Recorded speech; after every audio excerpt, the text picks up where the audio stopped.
क्या आपकी शादी भी अरेंज्ड है? आपकी रजामंदी के बिना हुई? I am doctor Mujahid Farooq, your sex therapist at men's care clinics. मेरे पास आने वाले नौजवानों के केसेस में बहुत सारे केसेस ऐसे होते हैं जहाँ पे पेशेंट की कंप्लेन ये होती है कि मुझे अपने पार्टनर के साथ मेरा वो रिलेशनशिप नहीं बन पा रहा। हम उसे हमारी लैंग्वेज में अनकंजुमेटेड मैरिज कहते हैं। और जब हम उसको इन्वेस्टिगेट करते हैं तो हमें ये मालूम पड़ता है कि ऐसे केसेस में पेशेंट की प्रॉब्लम फ़िज़िकल नहीं है, यानी हम उसे सादा अल्फाज में कहें तो मेडिकल प्रॉब्लम नहीं होती, उसकी साइकोलॉजिकल प्रॉब्लम हो रही होती है। वो क्यों होती है, वो क्या है, वो कैसे है, आज हम इस पे बात करते हैं।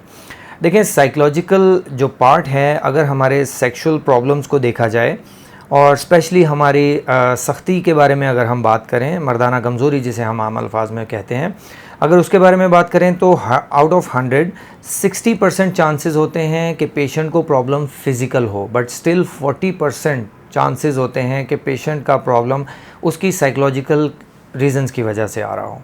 अब साइकोलॉजिकल रीज़न्स क्यों बन जाती हैं और वो क्या होती हैं?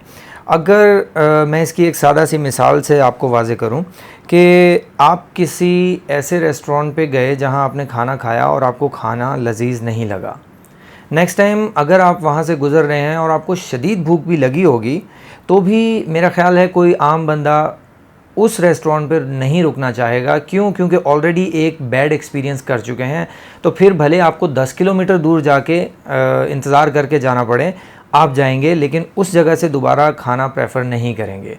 इसी तरह से अगर आपकी मैरिज आपकी रज़ामंदी से नहीं है या आपकी पसंद से नहीं है, तो फिर अपने पार्टनर के साथ वो सेक्सुअल रिलेशन बनाने में प्रॉब्लम बिल्कुल इसी तरह का होता है कि आपको एक चीज़ नहीं पसंद और आपको वो करना है और उसके साथ करना है जो आपको देखने में भी पसंद नहीं है, तो वो प्रॉब्लम कॉज होती है। मासूमियत ये होती है नौजवानों की कि वो ये समझ बैठते हैं कि उनका प्रॉब्लम फ़िज़िकल हो रहा है, उनका कोई जिस्मानी प्रॉब्लम चल रहा है, और आम तौर पे इसको लोग अपने पास्ट के एक्सपीरियंसेस जैसा कि मास्टरबेशन या कोई सेक्सुअल रिलेशनशिप अगर रहा है तो उससे जाके कनेक्ट करते हैं कि शायद उसकी वजह से कोई नुक्स आ गया हुआ है जो मैं अब परफॉर्म नहीं कर पा रहा। तो ऐसी चीज़ों को जो है वो डील करना बहुत ज़्यादा मुश्किल नहीं होता, लेकिन उसको प्रॉपर्ली डायग्नोज कर लेना बहुत ज़रूरी होता है। इसलिए ऐसी मैरिजेज़ मेल हों या फ़ीमेल हों, दोनों तरफ की बात कर सकते हैं हम कि ऐसी मैरिजेज़ जहाँ पे आपकी अपनी रज़ामंदी शामिल नहीं है या पार्टनर आपको बहुत ज़्यादा अट्रैक्ट नहीं करता है, वहाँ पे आप अपने सेक्सुअल प्रॉब्लम्स फेस करना शुरू करते हैं।